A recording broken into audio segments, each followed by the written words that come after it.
क्या आपको वर्ग चार्ट पढ़ना आता है? वर्ग चार्ट, षोडश वर्ग जिसे कहते हैं, आप D1, D2, D3, D9 इसके नाम से उसे जानते हैं। क्या आपको पढ़ना आता है या आपने पढ़ना सीखने की कोशिश की या आपको केवल इसके बारे में कंफ्यूज किया गया है? तो आप कंफ्यूज ना हो, आप परेशान ना हो, आप यहां इसे समझना प्रारंभ करें। मेरा वादा है आपसे कि डी चार्ट को पढ़ना आपसे बेहतर कोई नहीं समझ पाएगा। शुभं कुरुत्वं कल्याणं आरोग्यं धन संपदा। नमस्कार दोस्तों, एस्ट्रोलॉजिकल मिरेकल चैनल के आज के इस वीडियो में मैं राजेश कुमार पुरी, आपका ज्योतिष मित्र, आप सभी का हार्दिक अभिनंदन करता हूं। हम लोग यहाँ इस चैनल पर ज्योतिष शास्त्र की वृहद चर्चा कर रहे हैं और धीरे धीरे हम लोग फलित ज्ञान की ओर बढ़ रहे हैं कि किस प्रकार प्रेडिक्शन किया जाए, किस प्रकार फलित को जाना जाए, किस प्रकार अपने बारे में जाना जाए। हमने शनै शनै जो प्रारंभ किया है उसमें हमने सबसे पहले धन भाव को लिया, यानी कि हमने व्यक्ति के जीवन में जब सबसे बड़ी आवश्यकता आज के भौतिक युग में है वह धन की होती है, वहीं से हमने प्रारंभ किया। हालांकि प्रारंभ तो हमें और अधिक पहले से करना चाहिए था, कहीं और से करना चाहिए था, लेकिन अब हमने प्रारंभ कर दिया, यानी कि धन की स्थिति को देखने के लिए। तो धन की स्थिति को समझने के लिए हमने अपने वीडियो में यह भी समझा कि धन की स्थिति को समझने के लिए होरा को समझना आवश्यक है, यानी कि होरा चार्ट की बात कर रहे हैं हम यहाँ, जिसको हम D2 के नाम से जानते हैं। हमने वहां संक्षिप्त में D2 के बारे में बता दिया। फिर हमें इस बात की आवश्यकता महसूस हुई कि हम जब भी किसी भी पहलू को लेकर आएंगे उस पहलू से संबंधित हम डी चार्ट की बात करेंगे। हम डी चार्ट को देखकर व्यक्ति के बारे में बता देंगे, लेकिन जिन लोगों को डी चार्ट समझ में ही नहीं आता उनके लिए क्या? तो पहले डी चार्ट को समझना आवश्यक है। और यह भ्रांति हमारे पूरे ज्योतिष शास्त्र में बनी हुई है कि लोगों को डी चार्ट पढ़ना ही नहीं आता है। अपने अपने मत हैं, अपने अपनी सोच है। कुछ कहते हैं डी चार्ट का सिर्फ लग्न देखिए, तो बाकी के घर क्या करेंगे? तो हम डी चार्ट को पढ़ने का सही और सटीक तरीका भी आप लोगों को बताएंगे। हर डी चार्ट अपने आप में कुंडली होती है, जिसे आप वर्ग कहते हैं, वर्ग चार्ट कहते हैं, वर्ग चक्र कहते हैं। वह अपने आप में एक कुंडली होती है और एक व्यक्ति के एक पहलू विशेष को लेकर वह बनती है। इससे पहले कि हम विषय प्रारंभ करें, यदि आप हमारे पूर्व के वीडियो देखना चाहते हैं तो आप आई बटन में क्लिक करके वहां जा सकते हैं और देख सकते हैं, और बाकी सभी श्रृंखलाओं को भी देख सकते हैं। इससे आपका ज्योतिष ज्ञान बढ़ेगा और साथ ही साथ गहराई का भी पता चलेगा। और यदि आपको हमारे द्वारा उपलब्ध कराई गई जानकारी उपयोगी लगती है, सटीकता के नजदीक लगती है, गहराई को छूती हुई लगती है, तो आप सभी से मेरा अनुरोध है कि वीडियो को लाइक करें, चैनल सब्सक्राइब करें और बेल आइकन को बटन दबा दें, ताकि आने वाले ज्ञान के वीडियोस आपको समय से प्राप्त हो सके। चलिए आज का विषय प्रारंभ करते हैं। आज का हमारा विषय है षोडश वर्ग। षोडश वर्ग का मतलब होता है 16 वर्ग। हालांकि वर्ग 20 होते हैं, लेकिन ज्योतिष शास्त्र में मुख्यतः 16 वर्गों को ही महत्व दिया गया है। 16 वर्गों में भी जब हम कुंडली का विश्लेषण करने के लिए बैठते हैं तो सामान्यतः ज्यादातर ज्योतिषी केवल जन्मांग चक्र को देखकर ही पूरा कैलकुलेशन लगाना प्रारंभ कर देते हैं। फिर जन्मांग चक्र के अलावा वह थोड़ा सा नवांश देख लेते हैं और पूरा कैलकुलेशन करके व्यक्ति के जीवन में क्या होने वाला है, कब होने वाला है, कैसे होने वाला है, दशाएं देखी, गोचर देखा और प्रिडिक्ट कर दिया। भूल हो जाती है, प्रिडिक्शन में कमी हो जाती है। अक्सर हमने लोगों को कहते हुए सुना है, हमें तो यह बताया गया था, हमारे जीवन में हुआ नहीं। क्यों? क्योंकि हम सटीकता तक पहुंचे ही नहीं। सटीकता तक पहुंचने के लिए कुंडली के और भी गहन अध्ययन हैं। उन्हीं अध्ययनों में से एक षोडश वर्ग का अध्ययन होता है, यानी किसी व्यक्ति विशेष के किसी पहलू विशेष को यदि जानना है तो हमें उस पहलू विशेष से संबंधित वर्ग को पढ़ना अति आवश्यक होता है, समझना अति आवश्यक होता है। तो आज हम षोडश वर्ग का परिचय देंगे आपको, और फिर अगले वीडियोस में इस श्रृंखला को हम कंटिन्यू करते हुए हर वर्ग को बनाने की विधि बताएंगे। पहले हम बनाना सिखाएंगे, फिर आपको उस वर्ग को पढ़ना भी सिखाएंगे। यानी कि अगर हम D2 चार्ट की बात करेंगे तो पहले हिस्से में हम D2 चार्ट को किस प्रकार से बनाया जाता है, किस प्रकार से उसको स्थापित किया जाता है वह समझाएंगे, और फिर D2 चार्ट को पढ़ने की विधि क्या होती है, कैसे उसमें से दशाएं देखी जाती हैं, यह सब बातें हम उससे आगे समझेंगे। चलिए आज का विषय प्रारंभ करते हैं। आज का हमारा विषय है षोडश वर्ग। षोडश वर्ग का मतलब होता है 16 वर्ग, और 16 वर्ग में से हम जब सबसे महत्वपूर्ण वर्गों की बात करते हैं तो वह 6 होती है, जिसे हम षडवर्ग कहते हैं। षडवर्ग में सबसे पहले आता है जन्मांग चक्र, जिसे आप लग्न चक्र के नाम से भी जानते हैं। वह चक्र जो आप किसी भी सॉफ्टवेयर से जब कुंडली निकालते हैं तो सबसे पहले ही आपके समक्ष आता है और उसमें लिखा होता है जन्मांग चक्र। तो पहला होता है जन्मांग चक्र, जिसे D1 के नाम से भी जाना है। यह व्यक्ति विशेष के बारे में बताता है। व्यक्ति विशेष यानी कि जिस जातक की आप बात कर रहे हैं उस जातक के जीवन के बारे में बताता है, उसका स्वास्थ्य, उसकी आत्मा, उसकी सोच, उसके जितना भी उसके पास बल है वह बल आप D1 चार्ट से पता कर सकते हैं, क्योंकि उसके अन्य पहलू देखेंगे, अन्य भाव देखेंगे, उन भावों से आप समझ पाएंगे। अब इसमें हर भाव की जो वैल्यू होती है वह 30 डिग्री होती है, यह बात समझनी आवश्यक है। फिर हम षडवर्ग में दूसरे वर्ग की बात करते हैं तो उसे होरा चक्र कहते हैं। जैसे आपने देखा होगा कि एक चक्र बना होता है इस प्रकार से, कहीं कहीं आप इसे अलग तरीके से देख सकते हैं। यहां या तो 4 लिखा होगा या 5 लिखा होगा। अगर यहां 5 लिखा है तो यहां 4 लिखा होगा, बस। और सारे के सारे ग्रह इन 2 घरों में बैठा दिए जाते हैं। इसे हम होरा चक्र के नाम से जानते हैं, जिसे हम D2 कहते हैं। अब इसका विस्तार किस प्रकार से होता है वह हम D2 से संबंधित पाठ में समझेंगे। फिर तीसरा जो चार्ट होता है वह होता है दृष्कांत चक्र, जिसे हम D3 के नाम से जानते हैं। D3 से भाई और बहनों के बारे में जाना जाता है, छोटे भाई बहन, क्योंकि D3 जो है वह आपकी कुंडली में तीसरे भाव का विस्तारीकरण है। जब हम D2 की बात करते हैं तो इसे 30/2, यानी कि चूंकि यह 2 है, इसको नंबर के हिसाब से ही देखा जाता है, तो 30 में जब 2 का भाग देंगे तो इसका हर भाग 15 डिग्री का आएगा। यानी किसी भी ग्रह के 15-15 डिग्री को यहां पर देखकर स्थापित किया जाता है। जब D3 की बात करते हैं तो 30 में जब 3 का भाग देंगे तो यहां 10 डिग्री आएगा।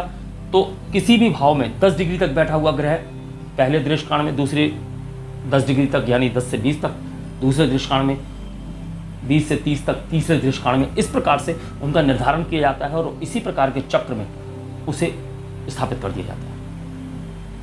इससे हम भाई बहनों को देखते हैं, भाई बहनों की समस्याओं को देखते हैं, भाई बहनों की खुशियों को देखते हैं। फिर आता है कुंडली का सबसे महत्वपूर्ण चक्र, नवमांश चक्र। अक्सर आपने देखा होगा कि नवमांश चक्र के बारे में कहा जाता है कि यह जीवन साथी का चक्र है। इससे जीवन साथी के बारे में पता चलता है। जी नहीं, इससे सिर्फ जीवन साथी के बारे में पता नहीं चलता, बल्कि हमारा जो जन्मांग चक्र है उसके अंदर बैठे हुए सभी ग्रहों की उस बारीक परिस्थिति के बारे में पता चलता है जो वह दर्शाना चाहता है। जन्मांग चक्र के बाद में नवमांश चक्र को देखा जाना अत्यंत आवश्यक है, क्योंकि नवमांश चक्र को देखने के बाद ही आप किसी व्यक्ति विशेष के इस चक्र का सही आकलन कर सकते हैं। इसलिए नवमांश चक्र को पढ़ना अत्यंत आवश्यक है। यह किसी भी भाव का नवा भाग होता है। हर भाव में आपने देखा होगा कि नक्षत्र के 9 चरण होते हैं, यानी एक नक्षत्र में 4 चरण होते हैं, दूसरे नक्षत्र में 4 चरण होते हैं, तो तीसरे नक्षत्र का पहला चरण एक भाव में आता है। तो 9 चरण नक्षत्रों के होते हैं किसी भाव में, तो प्रत्येक चरण एक नवांश का प्रतिनिधित्व करता है। यह हमारी नक्षत्रों की श्रृंखला में आप समझ चुके होंगे कि किस प्रकार से नवांश देखे जाते हैं, तो आप यहां पर भी समझ सकते हैं। यानी कि 30 में जब 9 का भाग देंगे तो 3 डिग्री 20 मिनट का जो भाग आता है वह भाग एक नवांश होता है। इसे देखा जाना अत्यंत आवश्यक है, क्योंकि जन्मांग चक्र यदि शरीर है तो नवमांश चक्र उसकी आत्मा है, ऐसा ज्योतिष शास्त्र का मानना है। फिर हम बात करते हैं द्वादशांश चक्र की। द्वादशांश यानी कि 12वां हिस्सा, तो इसे D12 के नाम से जाना जाता है। इससे हम माता पिता देखते हैं, माता पिता से संबंधित बातों को देखते हैं, माता पिता से संबंधित समस्याओं को देखते हैं, खुशियों को देखते हैं, सारी बातें जो भी माता पिता से संबंधित है वह हम D12 यानी कि द्वादशांश चार्ट से देखते हैं। वही बात 30/12, 2 डिग्री 30 मिनट के आसपास इसका मान आता है, तो आप उसे समझ सकते हैं। हम जब बनाना सिखाएंगे, आपको जब बनाना बताएंगे, तब इसे और स्पष्ट से समझेंगे। यहाँ हम सिर्फ मान समझ रहे हैं। द्वादशांश के बाद में आता है त्रिशांश यानी कि D30। इससे हम अरिष्ट, आशंकाएं, दुर्घटनाएं, परेशानियां, समस्याएं, इन सभी को इस चार्ट से देखते हैं। यानी कि व्यक्ति के जीवन में यह 6 पहलू सबसे ज्यादा महत्वपूर्ण होते हैं, इसलिए इसे षड्वर्ग के नाम से जाना गया और षड्वर्ग को देखा जाना अत्यंत आवश्यक होता है। हम एक स्टेप आगे बढ़ते हैं, तो यही षड्वर्ग आगे बढ़कर बनता है सप्तवर्ग। सप्तवर्ग का मतलब यह नहीं है कि ये 6 वर्ग हैं और 7 और कर दिए जाए। यहां पर इन्हीं 6 वर्गों में जब एक और वर्ग जुड़ जाता है तो उसे सप्तवर्ग कहा जाता है। सप्तवर्ग में जो वर्ग जुड़ता है वह होता है सप्तमांश यानी 7वां D7। यह पंचम भाव का विस्तारीकरण है संतान के लिए। यहां से संतान देखी जाती है, संतान की सफलता, असफलता, संतान के बारे में जाना जाता है, संतान किस प्रकार की होगी, संतान के सुखों के बारे में जाना जाता है। यह सब बातों को बहुत ही माइन्यूटली देखने के लिए हम D7 चार्ट का अध्ययन करते हैं। तो संतान बात वही रहेगी, 30/7, लगभग 4 डिग्री 28 मिनट के आसपास का मान आता है। सप्तवर्ग के बाद में जब अगले स्टेप पर बढ़ते हैं तो उसे कहते हैं दशवर्ग, यानी कि अब इनके अंदर 3 वर्ग और जोड़ दिए जाएंगे तो यह दशवर्ग कहलाएंगे। अब उन 10 वर्गों में जो 3 वर्ग जोड़े जाते हैं वह कौन कौन से हैं? सबसे पहला होता है दशमांश, जिसे आप दशांश के नाम से भी जानते हैं, यानी कि 10वांश। तो जाहिर सी बात है 10वांश है तो 30 डिग्री का 10वांश 3 डिग्री होगा, यहां हम देख सकते हैं। अब इससे देखा क्या जाता है, इससे राज्य एवं कर्म फल देखे जाते हैं। राज्य से किस प्रकार का फल मिलेगा, राज्य मिलेगा कि नहीं मिलेगा, कर्मों से किस प्रकार का फल मिलेगा, उन सबको बारीकी से देखने के लिए हम इस चार्ट का अध्ययन करते हैं। फिर हम अगले चार्ट की ओर बढ़ते हैं तो यह है षोडशांश यानी कि 16वां। इसे खलांश के नाम से भी जाना जाता है। अब इसे D16 कहा जाता है। यहां से हम वाहन को देखते हैं, सुखों को देखते हैं, उन सब का अध्ययन बारीकी से करने के लिए हम इस चार्ट का सहारा लेते हैं। तदुपरांत बात आती है षष्टियांश की। षष्टियांश यानी कि 60वां हिस्सा। तो 30 अंश का 60वां हिस्सा यानी कि आधा अंश आप यहां देख सकते हैं। मात्र 30 मिनट का यह एक भाग होता है। जैसा हमने कहा, बनाने की विधि हम आपको आगे बताएंगे और बहुत विस्तार से बताएंगे। यहां पर आप सिर्फ उसके मान को समझिए। अब षष्टियांश से हम सभी क्षेत्रों को देखते हैं, जीवन के सभी क्षेत्रों में कब, क्या, कैसे, क्यों, यह सब बातें हमें षष्टियांश से पता चलती हैं। इसे D60 कहा जाता है, 6060। अब जब दशवर्ग की बात खत्म हो जाती है तो यहां से हम पूर्ण बात करते हैं षोडश वर्ग की। षोडश वर्ग यानी कि 6 वर्ग और जुड़ गए। तो वह 6 वर्ग कौन से हैं? षष्टियांश के बाद में आता है चतुर्थांश, जिसे हम D4 के नाम से जानते हैं। D4 यानी कि यह चतुर्थ भाव का विस्तारीकरण नहीं है, यह भाग्य भाव का विस्तारीकरण है। तो यहां से हम भाग्य देखते हैं। अगला जो वर्ग होता है वह होता है विषांश, 20वां। इस विषांश यानी कि D20 से हम जातक के जीवन में उपासना और आध्यात्म के महत्व को समझते हैं। क्या जातक आध्यात्मिक होगा? होगा तो कितना होगा? किस स्तर तक वह आध्यात्मिक हो सकता है?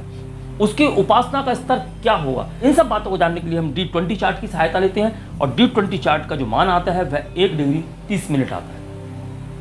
यानी कि कोई भी ग्रह किसी भी भाव में जब 0 से 1 डिग्री 30 मिनट के अंदर में बैठा हुआ है तो वह पहले भाग में जाएगा, यानी कि हम कह सकते हैं पहले विषांश में जाएगा।